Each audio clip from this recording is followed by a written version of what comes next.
स्वराज हो, चाहे राजनाथ सिंह हो, चाहे आडवाणी हो। देखो, ये सारे जो नाम लिए हैं तो इसमें बीजेपी भी जानती है, आशीष, और बाकी लोग भी जानते हैं कि इनमें से एक भी ऐसा नहीं है जो जनता को खींच सके, वोटों के डिब्बों को भर सके, वोट अपने पक्ष में कर सके। क्योंकि आडवाणी को आप देख चुके हैं, एक उसको उस चेहरे को आप एक चुनाव में उतार चुके हैं, यूज कर चुके हैं। ये बिल्कुल दिल्ली के नेता, ड्राइंग रूम के नेता, ये ड्राइंग रूम में बड़े अच्छे लगते हैं, संसद में बोलते हुए बहुत अच्छे लगते हैं। जब जनता के बीच में जाते हैं तो जनता उनको सुनने नहीं आती, जनता उनके कहने पे वोट नहीं देती, जनता ने उनके काम को नहीं देखा, जनता ने उनकी बहादुरी को नहीं देखा, जनता ने उनको कहीं कर्मठता के साथ लड़ते हुए नहीं देखा। अरुण जेटली हो या सुषमा स्वराज दिल्ली से बाहर के नेता नहीं है, दिल्ली के बाहर कोई पूछ नहीं है, दिल्ली के गलियारों में घूमकर अपनी राजनीति करते हैं। कुल मिलाकर बचे खुचे राजनाथ सिंह जो कि यूपी में पूरी तरह से फेल हो चुके हैं, तो ऐसे नेताओं को शायद ऐसी जानबूझ के लिस्ट बनाई कि जिन पे यू टर्न लेना भी पड़े तो अफसोस नहीं हो। तो ये ऐसी आडवाणी जी से बात कर लेते तो शायद इस लिस्ट की भी जरूरत नहीं पड़ती, क्योंकि वो तो कह चुके थे कि आपका प्रधानमंत्री होगा ना हमारा होगा। बिल्कुल शायद उन्होंने अकेले लिस्ट बनाई है।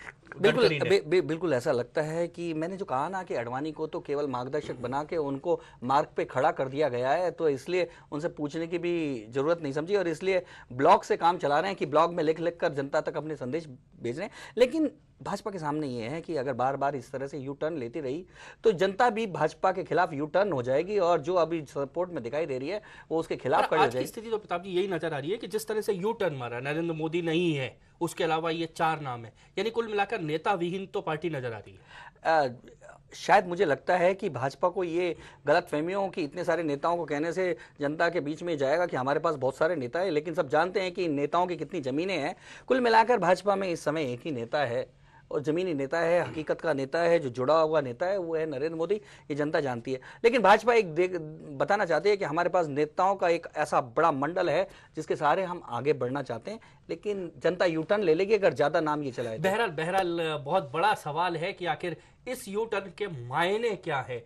बहुत सारे मायने शायद राजनीतिक हलकों में निकाले जाएं, लेकिन भाजपा के सामने तो सवाल है कि इस यू टर्न पर जनता इस यू टर्न को कैसे लेती है। बड़ी खबर पे आज इतना ही। दीजिए पूरी टीम को इजाजत। नमस्कार।